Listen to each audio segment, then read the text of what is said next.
हमारे बीच में जो ऐसी आरक्षण समिति के संयोजक रमेश संजी मीणा मौजूद है, उनसे कुछ सवाल पूछते हैं। रमेश जी, आज जो यहाँ पर SC/ST आरक्षण बंद का आह्वान किया गया, सरकार सुप्रीम कोर्ट के माध्यम से हम लोगों को टुकड़ों में बांटना चाहती है और गरीबी का एक बहाना देकर हमें इससे बेदखल करने की साजिश है। यदि गरीबी में ही कुछ करना था तो EWS का जो आरक्षण सरकार ने दिया है उसके अंदर SC/ST को भी शामिल रखते।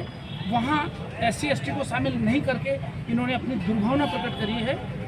EWS यदि वास्तव में सच्चे अर्थों में गरीब का उत्थान चाहते हैं तो EWS की सीमा को 10% से 20% किया जा सकता है और उसमें SC/ST को भी शामिल रखा जाए। गरीब की कोई जाति नहीं होती। जब तक जातिगत भेदभाव रहेगा उनको आपस में लड़ाने की साजिश नाकामयाब करेंगे। संयोजक साहब ने बताया कि गरीब की कोई जाति नहीं रहती, लेकिन गरीब तो हर समाज हर वर्ग में है। OBC में भी है, जनरल में भी है, SC में भी, ST में। आज SC/ST में IAS है, कलेक्टर है, खूब बड़े बड़े पैसे वाले अमीर लोग हैं।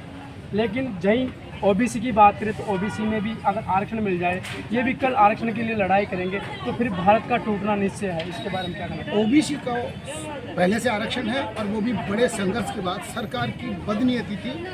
मंडल कमीशन बिठाने के बाद, मंडल कमीशन की रिपोर्ट आने के बाद भी इसको दबाए रखा और आज भी जब जातिगत जनगणना की बात आती है तो सरकारें उस पर मौन साध जाती है। हम कहते हैं जिसकी जितनी भागीदारी उसकी उतनी हिस्सेदारी।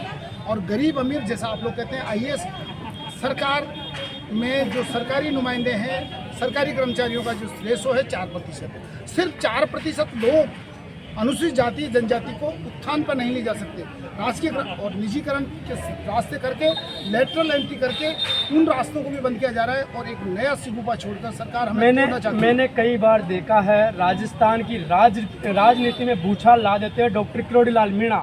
उनके एक इशारे पर SC/ST के लोग जमावड़ा लगा देते हैं, पूरा आरक्षण के लिए या किसी भी चीज़ के लिए जाम लगा देते हैं। उन्होंने सुप्रीम कोर्ट के आदेश को सही माना है, लेकिन आप उनकी बात का समर्थन क्यों नहीं करते? डॉक्टर साहब का जो कहना है गरीब को मौका मिले, हम उस बात के कहाँ खिलाफ है, लेकिन गरीब का मौका का मतलब जब EWS का जो आपका कंसेप्ट है उसको लार्ज किया जाए, हमारे लोगों को भी उसमें शामिल किया जाए। डॉक्टर साहब भी साइलेंटली मीडिया जो है उस चीज़ को इग्नोर कर रहा है।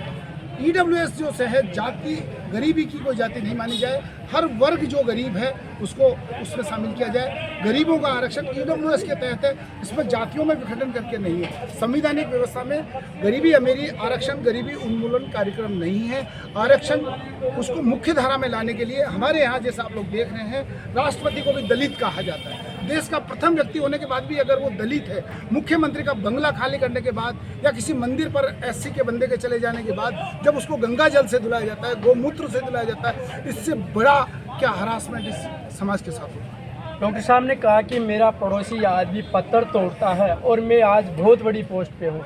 अगर डॉक्टर साहब का आरक्षण हटकर उसको दे दिया जाए तो वो भी थोड़ा ऊंचा तबके का बन सकता है।